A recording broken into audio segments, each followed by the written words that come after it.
G'day guys, Jamin here, we're back again. This time we're actually doing some demo days. After what felt like 1,000,000 hours and $1 million worth of fuel, that Chev definitely sucks some fuel. We're here on a farm in CROPPA Creek, which is a bit north of Moree, a bit south of the New South Wales border. So we're doing some demos here. We've got quite a good turnout so far, 40, 50 guys here coming. But before we do get into that, we left Bundy super early, headed straight for Gundawindi, up a generator from the guys at Excavation Equipment. Then we headed over to CROPPA Creek. Let's get back to the video and we'll show you what's involved.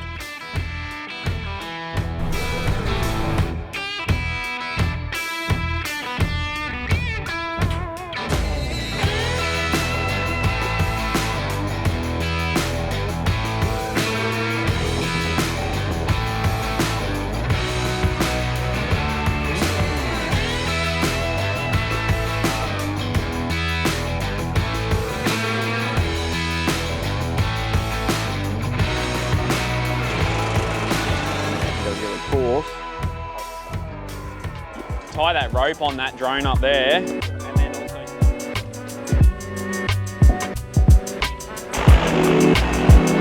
that's better. Before when we took off, it was like a big dust storm. Different droplet sizes and stuff you can play around with. Like that's sort of a medium sort of droplet. Yes. And then yeah, just play around with a few different sort of ones. Yeah, I mean a lot of spraying around here will be coarse. Yeah, yep. We're trying to minimise that drift. Yeah.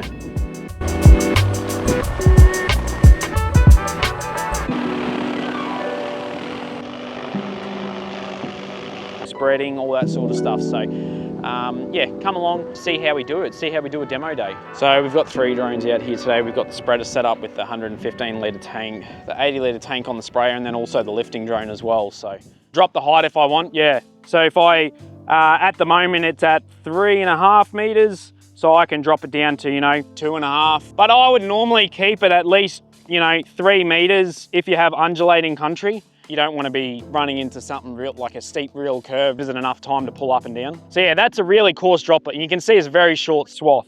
So now what it's doing is it's worked out to do all these little blocks over that edge. It's like, right, well, I'll do those sections there because it's more efficient to do that while it's got less in the tank, doing all the little runs. We'll come over here and have a closer look at them. We'll show you. 2 different drones for different applications. You can just use the swap out to the spreader and the lifter.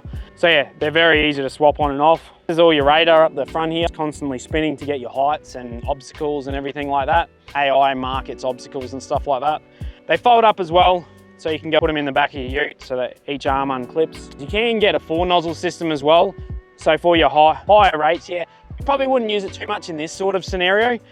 But a lot of our orchard sort of customers and horticultural customers and stuff like that, they're putting on 300 plus litres per hectare, so quite heavy rate. So all it is just another nozzle kit. So there's 2 nozzles that go on the front, so we've got 2 nozzles on the back here, and then it's like a pump upgrade kit as well, so you can put out 46 litres a minute. The actual battery systems, they're actually a water-cooled battery. You can actually submerge these batteries in water up to, you can see max and min up to that level there. So it puts all the water through the cells of the battery and keeps it cool. Because the main issue with drones is because they drain so quick and you charge them back up so quick, they heat up over time. So keeping them cool is the main issue with drone batteries. We don't have any issues with battery overheating with the new coolers. These are all the new ones. They're a misting system. So it's basically just a evaporative aircon. That's pretty much what it is. All you're doing is just chucking it in. And then what it does is it's got a fan in here and it's got like a little vaporizer in there as well. So it actually vaporizes the water and then that fan starts up. You can hear that fan there and it just pushes the mist through the actual whole lot of it. The older ones used to take, I think it was 1 minute and 20 seconds to cool, whereas these ones take 15 seconds to cool the battery. So a lot quicker. Like previously we had to put them in like a bucket of water, but then what would happen throughout the day, your water would actually heat up. It would be boiling, like changing your water all the time, and yeah, it was just a pain. These ones here are a lot cleaner. You can charge them without this if you want. Like say in winter, you'll have issues with it too cold, so you don't have to use these if you don't want. You'll get like 3 or 4 flights in and your batteries will start getting hot, so yeah, that's a big thing with them.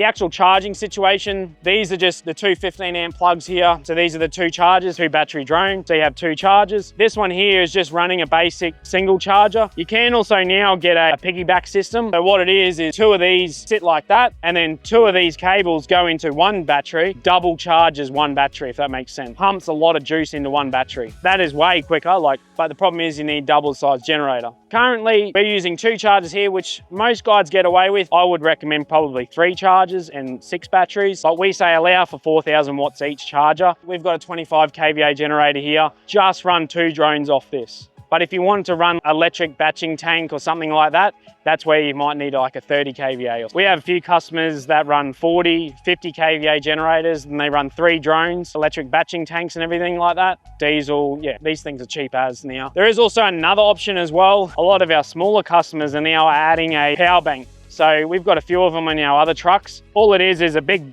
battery power bank, so you don't need any generator. Charge it up at the start of the day, it runs your drones 20% faster in charging time as well.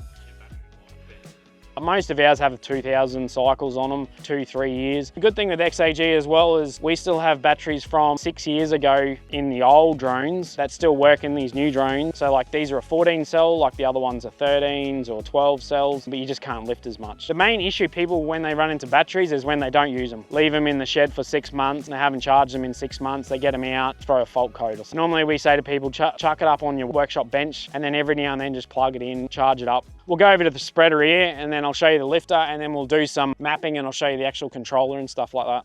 I remember back a few years ago, there was some dodgy setups of all sorts of tanks going around because they were trying to fit more volume in it. Seed's very light, so they were trying to get massive big volume out of it. 115 litre, but it's an 80 kilo payload still. So on each side of this, if you have a look in here, you can load it from each side. But if you have a look in there, there's an auger system. What that does is that's got the medium auger in that. So that's how it controls its output. So you're very accurate in how it puts out. Depending on its speed, you just tell how many kilos per hectare and then it adjusts that auger speed depending on what you're putting out. You'd calibrate every product before you actually fly it. So if you're spreading urea or mouse off, fertilizer, seeds and stuff like that. So on the back of it, how it works is it just flicks back and forth really fast. So that's how you get the spread. Most of the time it's 8 to 15 meters, depending on how high and depending on what sort of product you're using. That'll flick out that. You're using like really white, fluffy seed. It's not going to go as further as like nice urea or something like that. You can actually turn that off if you want and it'll just dump it out.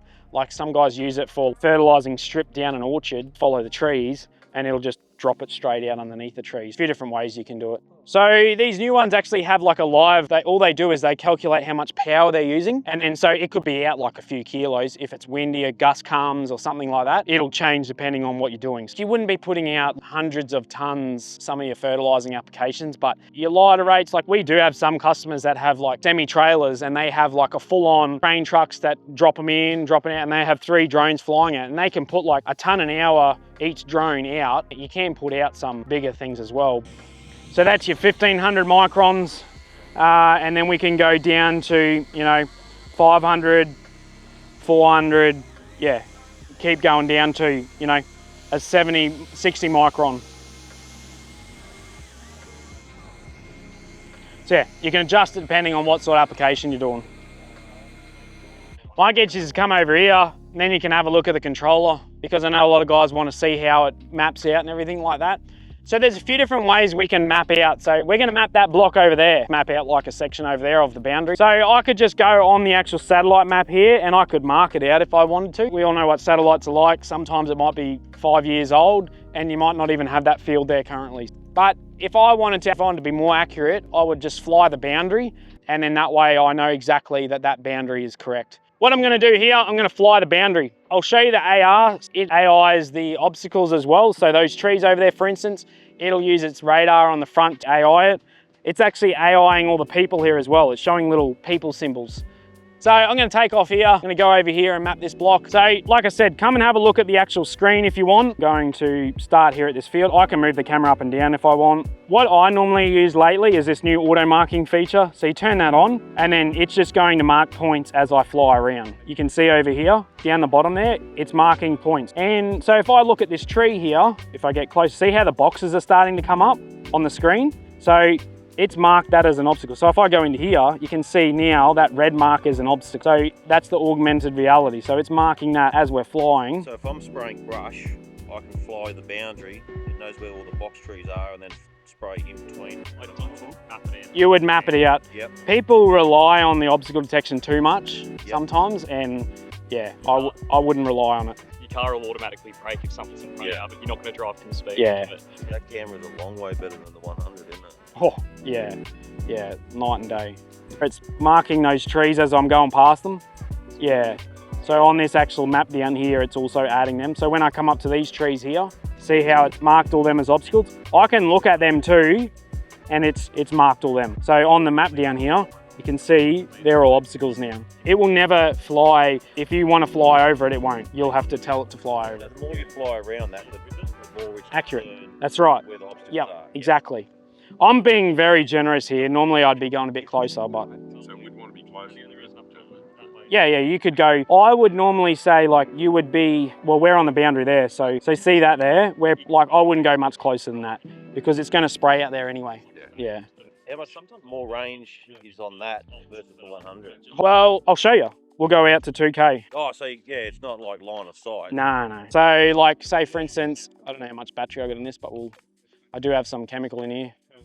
Yeah, because you got weight in it. Yeah. So you got 20 minutes without any payload, is that right? Yeah. But yeah, like we go like, it stops itself at 2K. Like it won't go any further. You can auto fly it further than 2K, but it won't manually fly further than 2K. You said you were supplying trailers? Yeah, like we do the smaller trailers as well. We're starting to now design also some like on the back of like little Isuzu trucks and stuff like that, put on and off. Most guys will get like a kit where they just have their own trailer. They'll get a generator, batching tank, and a drone or 2 drones. We're using Starlink for this. We only need to do this because we're taking photos. We're linking all those photos together, so it's got to be accurate. Like normal spray, what we did here, we didn't need RTK or anything like that. So all I'm doing, I'm just going to set up a new one. Now, it's going up to 30 meters height and it's taking a heap of photos, and then it'll stitch all those photos together and give us a HD map, just showing how it does the shrubs, yeah. Interested in sort of, you know, if there's a triangle area there below that dam. So what are those photos it's taking off? Is it taking photos? Just underneath it? Yeah. They'll stitch them all together. Right, yep. Yeah. So you see how it's going up and down? So every time it goes over a tree, it'll go up, and yeah.